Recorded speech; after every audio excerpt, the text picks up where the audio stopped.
Good evening, and welcome here again, one more night in the Mingles, to the Mingles of Evo Life.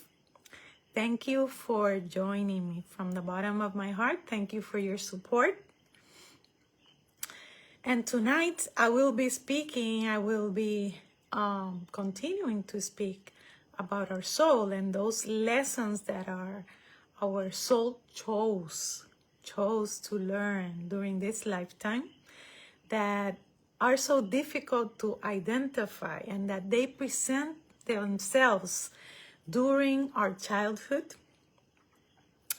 and that right now we are being nudged because current universal energies are promoting that we take deep look at these wounds that we have and purposely work on them to heal them, okay?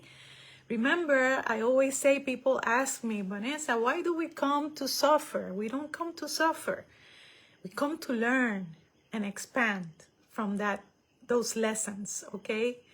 And it is the soul who lives. I'll always say that. We're here for the purposes of the soul, not for the purposes of our current identities. And for that reason, because the soul is the one that prevails, because our bodies, right, our physical avatars do not prevail and will not prevail, okay?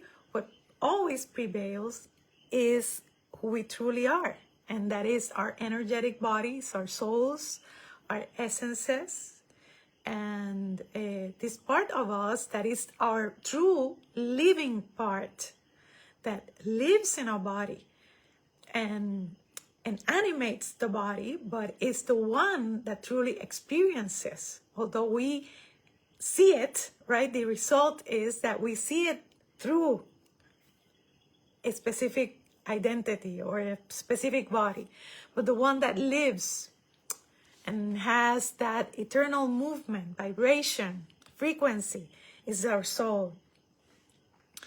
And so I know now that when we align and we surrender to that soul's path during a lifetime, our lives in the physical take a quantum leap. We're gonna be filled with a lot of health, a lot of abundance. It's where we're gonna thrive. We're gonna feel our best, okay?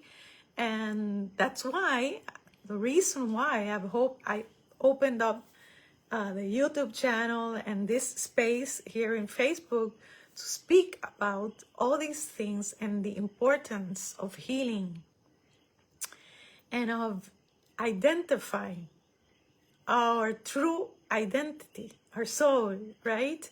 Our divinity, and how powerful we truly are when we connect with that part of us, okay? So with that in mind, I spoke last week about some of these wounds and how we can identify them. And today I come to speak about other additional wounds that I would like to bring forth, and one of them is the wound of the self. Okay, the first one is the wound of the self. It's known for the person experiencing feels like a certain type of worthlessness, okay? Those with this wound will often feel that they lack some sort of core self, or that something is somehow wrong with them. They won't feel sure of themselves or appear confident at all. They may feel that they are unfocused, uncentered, or that they just generally don't belong. They may see everyone else in life moving along with a purpose, but feel that they weren't given one, okay? Not having a purpose or a sense of self that feels like it's worth something.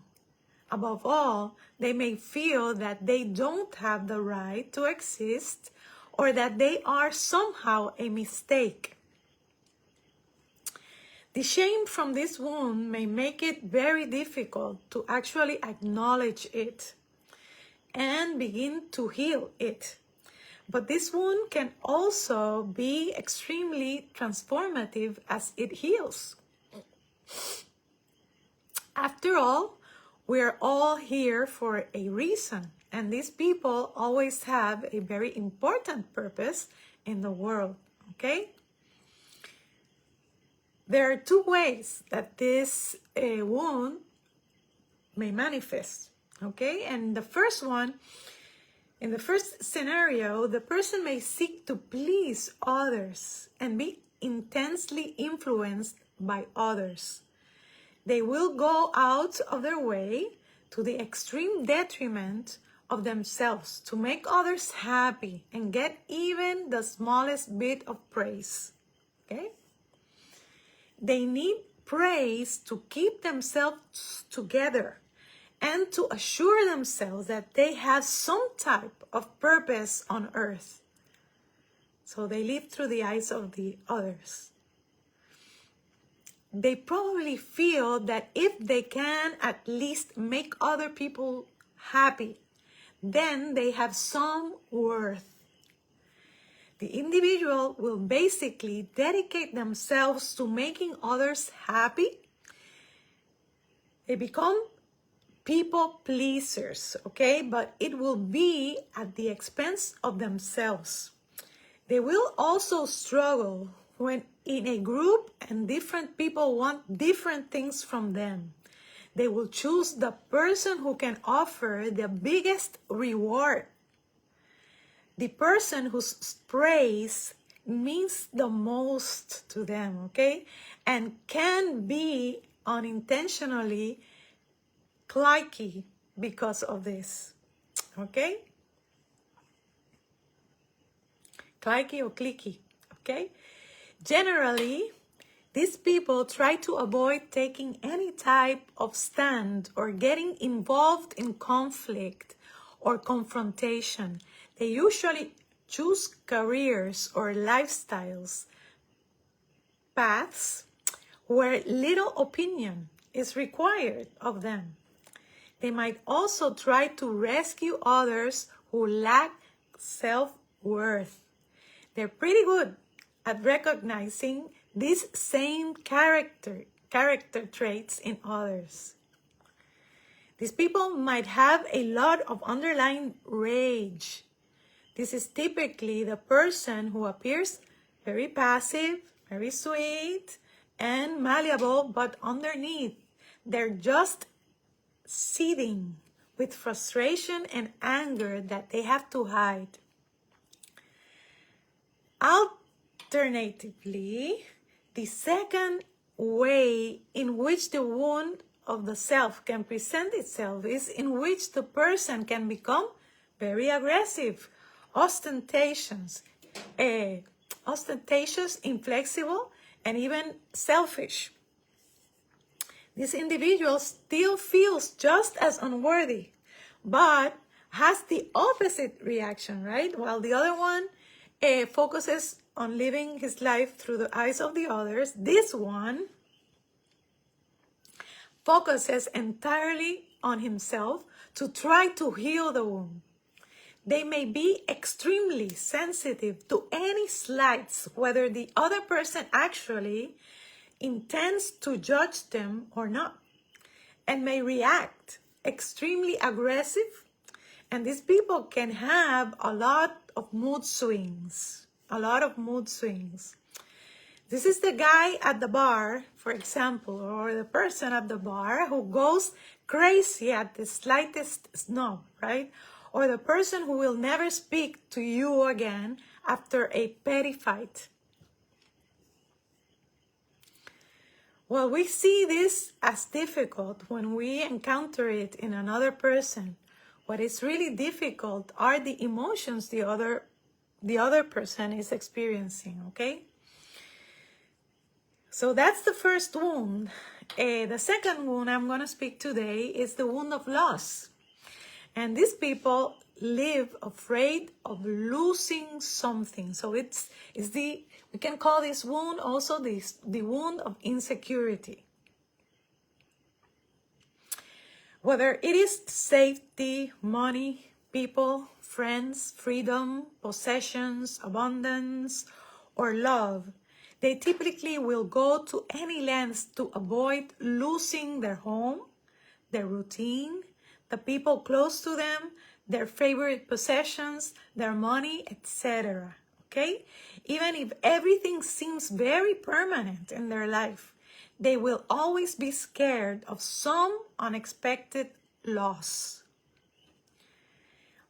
They are always searching for safety and security in any given area through material possessions and values, but they never feel totally secure because material possessions, as we know, just aren't fulfilling enough.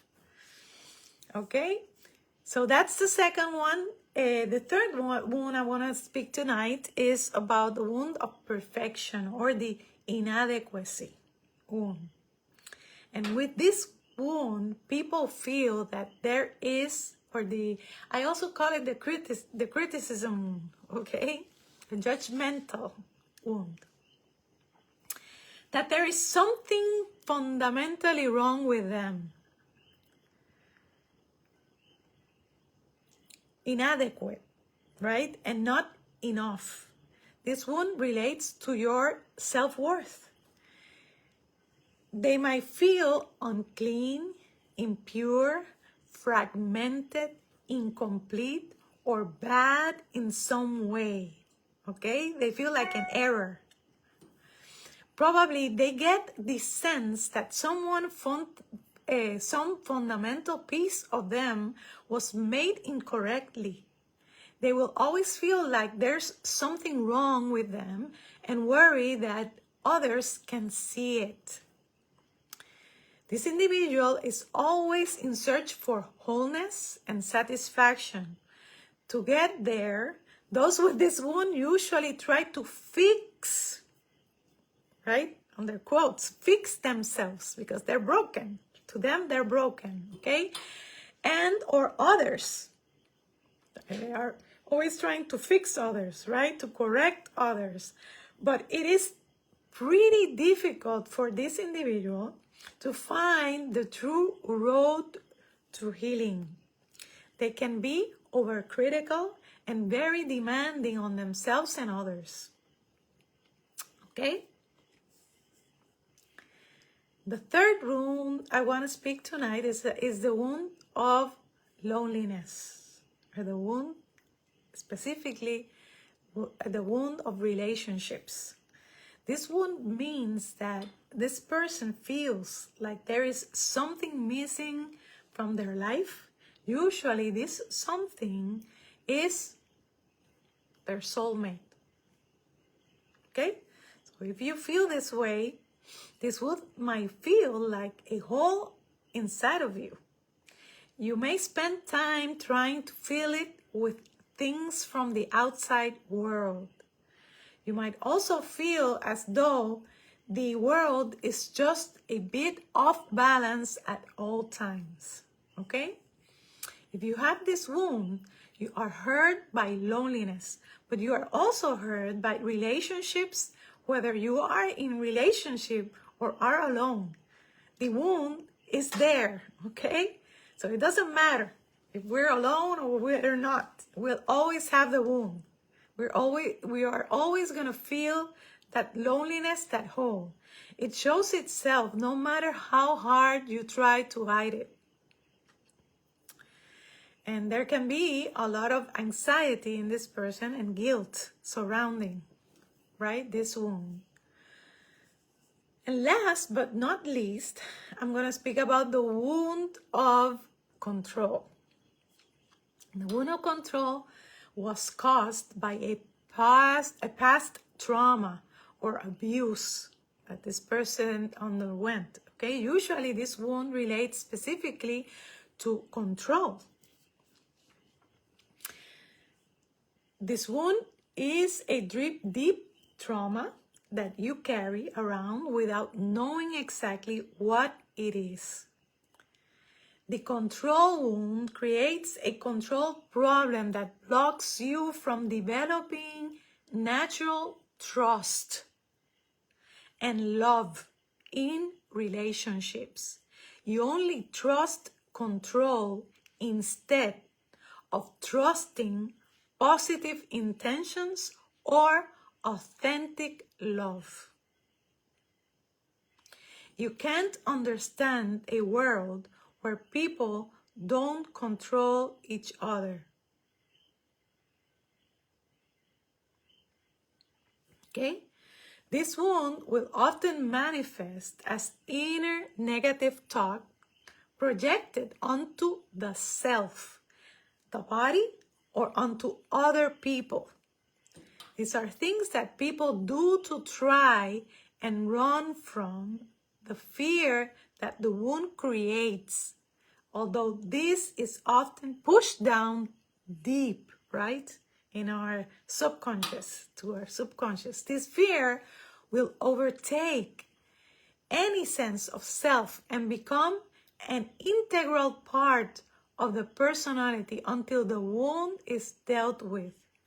It is a very difficult wound to have, but this only makes it more important to deal with the wound in a healthy way. And I'm going to say that, I said it last time and I'm going to repeat it, that current energies, outside universal energies are promoting, okay, that we take a deep look at these wounds, because we may have an array, a mix of many of them, okay? And it's needed for us in order for, if we want to have healthy lives, healthy bodies, if we want to feel good, happy in life, it is needed that we align and we take a deep look at these wounds and we work to heal them, okay?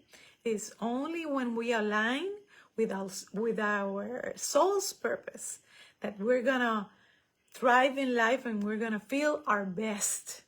So that's why it's very important. And right now, as I said, exterior energies are promoting that we study these and become self-aware of them in ourselves, so that we can manifest in our lives good things, right? We can feel the best. When we draw the line, that's what we all want, okay, in life. So please, I invite you to take another deep look. If any of these may sound familiar to you, okay? And recognize, accept them by working with them. And we're going to be speaking how to work with them through inner child work and through shadow work, okay? So thanking you, as always, for joining me tonight, sending you peace, love, and light, and hoping that you come again to this space and share this knowledge, this information with many other people, because right now the world needs it. The world needs to work its wounds, okay? And the work starts individually with us. So hoping to see you next week here. I'm going to be speaking about other wounds, and then after that we're going to speak about the inner child work and the shadow work, okay, to help us manage these wounds and heal them. So thank you for joining me tonight. See you next week here again in the Mingles of Vivo Life. Bye-bye.